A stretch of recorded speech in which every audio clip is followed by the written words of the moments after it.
I was telling you a little Dolphins thing before we went to Scott Reynolds to talk about Tom Brady. And there's a lot of things that you got to like about this front office, right? Let me give you a small example because we've only been around for a year right now with these guys. But in the past, when they drafted Jamar Fletcher, did they acknowledge the mistake or did they keep playing him?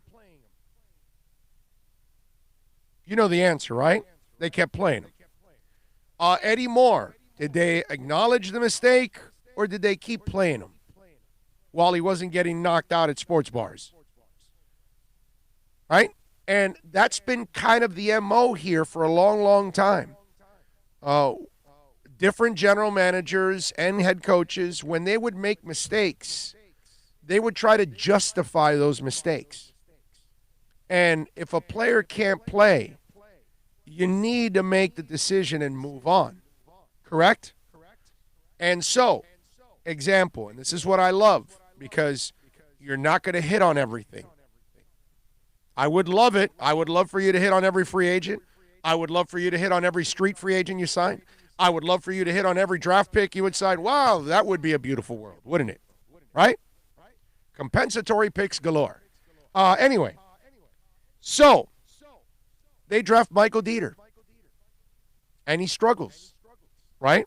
Now, we can't give up on Michael Dieter after a year. It's not fair. Gesicki, some of you gave up on him after a year, and you look like an idiot because he came back and had a really good year this year.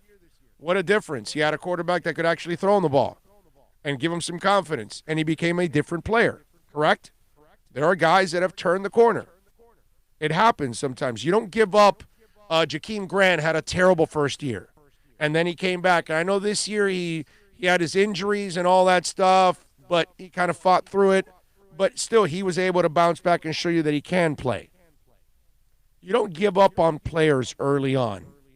I remember my boy Omar Kelly gave up on Jay Ajayi and Jakeem Grant right away. And I remember having that conversation with him on air, and I said, you can't give up on these guys right away. You got to give them a little time. I get it if the guy's lazy and incompetent. You want to give up on a guy like that because he's a knucklehead? Okay, that's different. But a guy that is young and's got to grow, you got to give him some time. Now, Michael Dieter, you drafted him, you wanted him at left guard. It didn't work out. He didn't play well last year. Now, again, maybe he turns the corner this year and becomes a better player. Maybe becomes a really good backup. Maybe becomes a swing guy. Whatever. I don't know. They didn't waste time.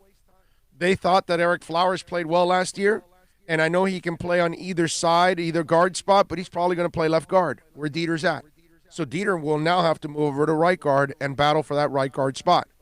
Because I would imagine Flowers, who was a tackle his whole career, was just moved to left guard and had success. I doubt they're going to tell him, hey, let's move you to the right side, where now you've got to learn everything that you had habitually on the left tackle, left guard. Now we're going to put you at the right, where now everything that you did habitually left way is now right way. No, they're not going to do that to him. Okay? So they're probably going to put him at left guard. That means Dieter will now have to move over to right guard and figure that out. Okay?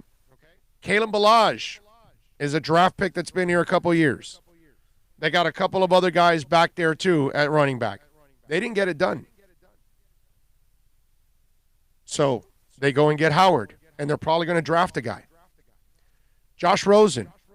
They got their second-round pick last year, made it 2 second-round picks. They'll use that second-round pick this year in the draft. The other one, they used it on Josh Rosen. Josh did not show enough. They'll probably draft another quarterback this year. They don't waste time either. They look at a guy, and if the guy, he's not getting it done, they're not going to try to justify it. I love that. Because you're going to make mistakes. Don't compound the problem by continuing to play the guy. That doesn't make sense either. Oh, no, he'll be fine. He'll be fine. And every week he's screwing up. Hey, but coach, he's not fine. You know what I mean? And I like that. That's another aspect of this front office that I like. They're not going to screw around, man. You either prove yourself that you can play or get the hell out. That's it. Taco Charlton started off really well, right? And then kind of tailed off and started losing playing time. They didn't waste time. They didn't waste time. I love it. Charles Harris got less and less playing time as the year went on. It's like, no, dude, we kind of know what you are already. And that guy's going to come back just to be training camp fodder. Because in order for him to make the team this year, oh, my Lord, it's going to be near impossible. He's going to have to do things he never did before. He's going to have to actually play like a first-rounder, which doesn't look like he's going to do it. But you think they're waiting for Charles Harris to – no, bro, they're going to replace you right away. That's a really important trait to have as a front office. You have to be able to look in the mirror and say, I effed up. This is not the guy. I got to go find the guy because you're cheating your team. You're cheating your coaching staff. You're cheating your fans because you're not doing what's best for the football team.